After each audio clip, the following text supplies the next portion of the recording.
Yeah, I can. As I said, I'd like to back up a little bit and maybe talk about the energy industry and then talk about why we did what we did at the pub. In general, and I always like to sort of turn that around a little bit and say, when's the last time you changed your supplier for electricity or natural gas? Have you done it recently? Have you actually looked at your rates? And we changed from British Gas to another one and then back to British Gas because they offered us a better deal. Right.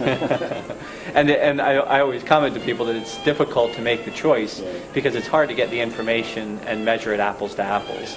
And the energy industry is absolutely fraught with that. You take consumers who don't understand what a watt or a kilowatt is, and they've got to make a decision about what price to pay somebody for it. So somebody walks up to a place like a pub or a pub chain and says, what are you going to do about your carbon reduction commitment starting next year? They sort of look at you blank-faced and say, I'm getting there. I'm just trying to understand what that is. So it's likely that there'll be a need in the industry for this middle layer of folks like my company who can help sort of translate the industry and maybe bring some value along the way to consumers who are struggling with how to handle their energy bills. So can you tell us some of the specifics of what you've done with the Crown Pub? Yeah, the Crown Pub, each building that you walk into is going to be unique in many respects. You know, the existing infrastructure on one hand is useful because it's here. On the other hand, you've got a lot of inherent biases built into the structure, so you've got to deal with it and sort of take what you have and kind of work with it.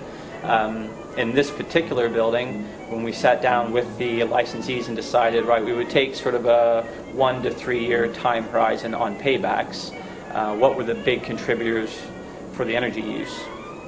So the first thing we do is go down and do an audit to the building. So we went around and measured each point of use. So when I say each point of use, literally the light fixtures count, bottle coolers count, so all of the fruit machines, for instance, count. The cooler downstairs that stores the beer, that counts. So you walk around and you measure each point of use. At the same time, we also got into a monitoring program where we picked a couple of, say, key circuits and put some sub-meters around to make sure that we understood the use here.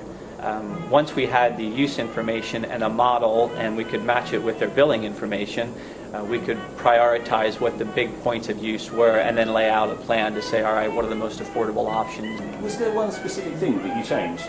Oh, lots of specific things, but here's the couple of things that we did. One, if you looked at the bar lighting area, so just we'll call this space the bar, and in this area, like many bars, you have complicated sort of shelving, and you've got small corners and small spaces, and they would typically use something like a 50-watt halogen light to get at it, so you'd have a very bright top shelf and not much down below it.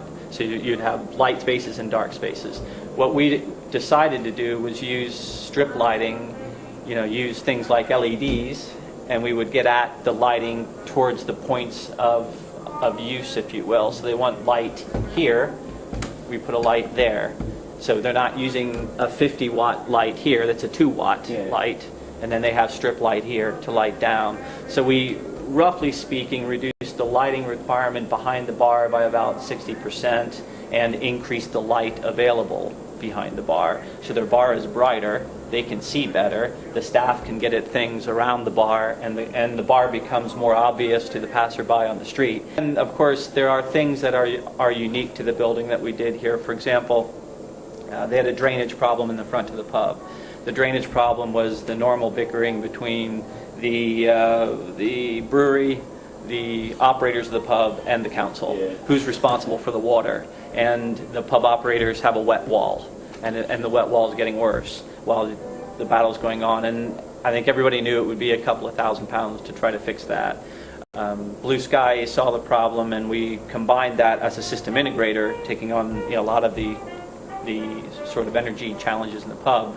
Looked at it from a system integration kind of thought process and said, how would we solve this, knowing that they've got flat roofs that need insulating around the sides of the pub.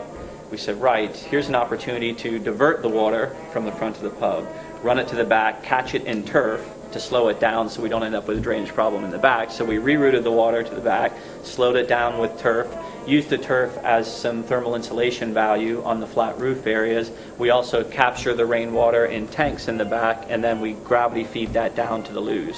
So we've got a payback both on thermal insulation, but on the water use in the loos as well. So we took something that had no payback at all and was actually a bit of a contest between who should pay, and turned that into an opportunity to get a payback by using it as thermal insulation and rainwater in the loos. Thank you very much. Told you wouldn't have trouble getting me to talk about the energy space.